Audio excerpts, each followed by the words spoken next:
Rather, speaking the truth in love, we are to grow up in every way into Him who is the head, into Christ. Hello, I'm Steve Ingram, and got to thinking. Found this rock the other day. One smooth stone. So what good is one smooth stone? Got to thinking about, have you been facing any giants lately? Well, it doesn't have to be a giant person, just some circumstance or something that is so big that you don't know what to do with it. You can be afraid of it. It can be intimidating.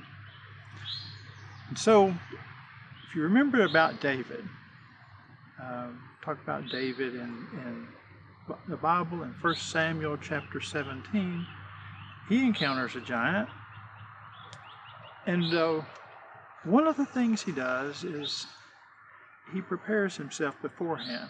Of course, he probably didn't know he was going to face a giant, but he had done his job before and had done his job as a shepherd appropriately and had taken good care of the sheep and dealt with bears and lions and done saved the sheep.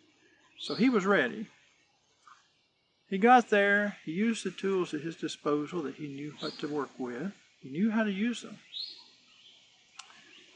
So here we have Israelites were on one side of the valley, and then on the other side there were the Philistines, and in the middle there was a stream that ran through the middle of it, and here came the Philistine giant, Goliath.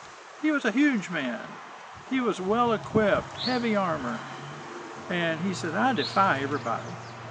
Israelites, I defy you, I defy everything about you. And David, over on the other side, once he got there, he ran, he went down, picked up 5 smooth stones from the stream, and then as the giant, Goliath, was advancing, David advanced. He ran. Well, very often there's trash talk that goes on in situations like that. And the giant said to David, I'm going to kill you. And David said, you come to me with all your equipment.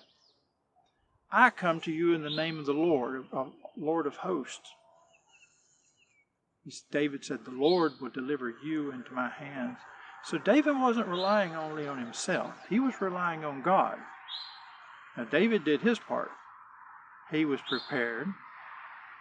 He took the stones. He had his sling. And he took that one smooth stone, put it in a sling,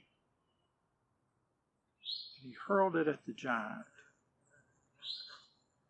It sank into his forehead, knocked him out cold. He fell down. David was able to take his sword and finish him off. So, how did David win that battle? Was it the rock? No, I don't think it was. I believe it was God working through David, doing what should have been done. So as we face our giants, and as we see things that may seem insignificant, under God's direction, little things can really make a big difference in the way we live. He can make a big difference in the outcome. So the next time you see a giant that's intimidating, that's opposing God's will, opposing you when you're doing God's will, remember David, and let's rely on the Lord.